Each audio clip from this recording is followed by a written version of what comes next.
And why was Lord de Mowbray going to the Temple? He had received the day before, when he came home to dress, a very disagreeable letter from some lawyers, apprising him that they were instructed by their client Mr. Walter Gerard to commence proceedings against his lordship on a writ of right with respect to his manors of Mowbray, Valence, Modale, Mowbray Valence, and several others carefully enumerated in their precise epistle, and the catalogue of which read like an extract from Doomsday Book. More than 20 years had elapsed since the question had been mooted, and though the discussion had left upon Lord de Mowbray an impression from which at times he had never entirely recovered, still circumstances had occurred since the last proceedings which gave him a moral if not a legal conviction that he should be disturbed no more. And these were the circumstances. Lord de Mowbray, after the death of the father of Walter Gerard, had found himself in communication with the agent who had developed and pursued the claim for the yeoman, and had purchased for a good ransom the documents on which that claim was founded, and by which apparently that claim could only be sustained. The vendor of these muniments was Baptist Hatton, and the sum which he obtained for them, by allowing him to settle in the metropolis, pursue his studies, purchase his library and collections, and otherwise give himself that fair field which brains without capital can seldom command, was in fact the foundation of his fortune. Many years afterwards Lord de Mowbray had recognized Hatton in the prosperous parliamentary agent who often appeared at the bar of the House of Lords and before committees of privileges, and who gradually obtained an unrivaled reputation and employment in peerage cases. Lord de Mowbray renewed his acquaintance with a man who was successful, bowed to Hatton whenever they met, and finally consulted him respecting the barony of Valence, which had been in the old Fitzwarren and Mowbray families, and to which it was thought the present Earl might prefer some hocus-pocus claim through his deceased mother, so that however recent was his date as an English Earl, he might figure on the roll as a Plantagenet baron, which in the course of another century would complete the grand mystification of high nobility. The death of his son, dexterously christened Valence, had a little damped his ardor in this respect, but still there was a sufficiently intimate connection kept up between him and Hatton, so that before he placed the letter he had received in the hands of his lawyers he thought it desirable to consult his ancient ally. This was the reason that Lord de Mowbray was at the present moment seated in the same chair in the same library as was a few days back that worthy baronet, Sir Vavasour Firebrace. Mr. Hatton was at the same table similarly employed, his Persian cat on his right hand, and his choice spaniels reposing on their cushions at his feet. Mr. Hatton held forward his hand to receive the letter of which Lord de Mowbray had been speaking to him, and which he read with great attention, weighing as it were each word. Singular. As the letter had been written by himself, and the firm who signed it were only his instruments, obeying the spring of the master hand. Very remarkable, said Mr. Hatton. Is it not? Said Lord de Mowbray. And your lordship received this yesterday?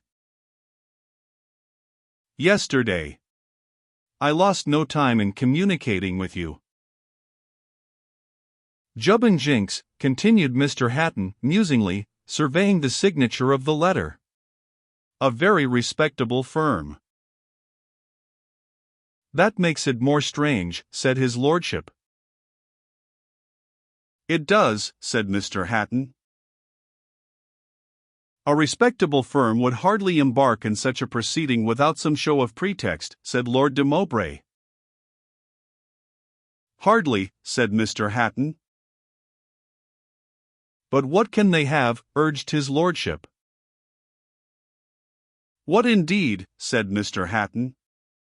Mr. Walter Gerard without his pedigree is a mere flash in the pan, and I defy him to prove anything without the deed of 77. Well, he has not got that, said Lord de Mowbray. Safe, of course, said Mr. Hatton. Certain. I almost wish I had burnt it as well as the whole boxful. Destroy the deed and the other muniments, and the Earl de Mowbray will never be Baron Valence, said Mr. Hatton. But what use are these deeds now? Said his lordship. If we produce them, we may give a colour to this fellow's claim. Time will settle his claim, said Mr. Hatton, it will mature yours. You can wait. Alas! Since the death of my poor boy, it has become doubly important. Substantiate the barony, it will descend to your eldest daughter, who, even if married, will retain your name. Your family will live, and ennobled. The Fitzwarren's lord's valence will yield to none in antiquity, and as to rank, as long as Mowbray Castle belongs to them, the revival of the earldom is safe at the first coronation, or the first ministry that exists with a balanced state of parties. That is the right view of the case, said Lord de Mowbray, and what do you advise?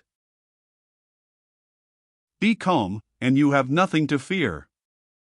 This is the mere revival of an old claim, too vast to be allowed to lapse from desuetude. Your documents, you say, are all secure?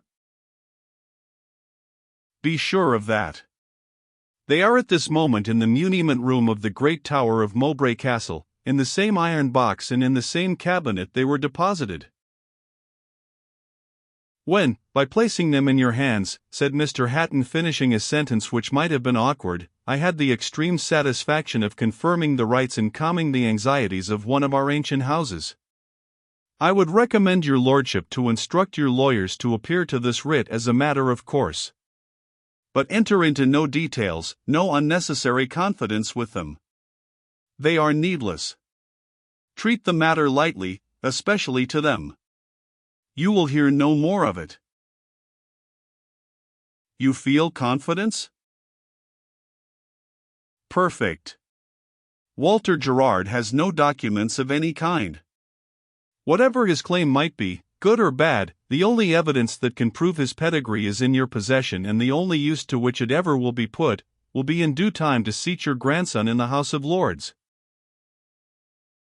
I am glad I called upon you, said Lord Mowbray. To be sure. Your lordship can speak to me without reserve, and I am used to these start-ups. It is part of the trade, but an old soldier is not to be deceived by such feints. Clearly a feint, you think? A feint. A feint. Good morning. I am glad I have called. How goes on my friend Sir Vavasour? Oh. I shall land him at last. Well, he is an excellent, neighborly man. I have a great respect for Sir Vavasour. Would you dine with me, Mr. Hatton, on Thursday? It would give me and Lady de Mowbray great pleasure. Your lordship is extremely kind, said Mr. Hatton, bowing with a slight sarcastic smile, but I am an hermit. But your friends should see you sometimes, said Lord de Mowbray. Your lordship is too good, but I am a mere man of business and know my position. I feel I am not at home in ladies' society. Well then, come tomorrow. I am alone, and I will ask some persons to meet you whom you know and like, Sir Vavasour and Lord Shaftesbury, and a most learned Frenchman who was over here, a Vicomte de Narbonne, who is very anxious to make your acquaintance. Your name is current, I can tell you, at Paris. Your lordship is too good. Another day. I have a great pressure of affairs at present. Well, well, so be it. Good morning, Mr. Hatton. Hatton bowed lowly. The moment the door was shut, rubbing his hands, he said, in the same box and in the same cabinet, the muniment room and the great tower of Mowbray Castle. They exist and I know their whereabouts. I'll have 'em.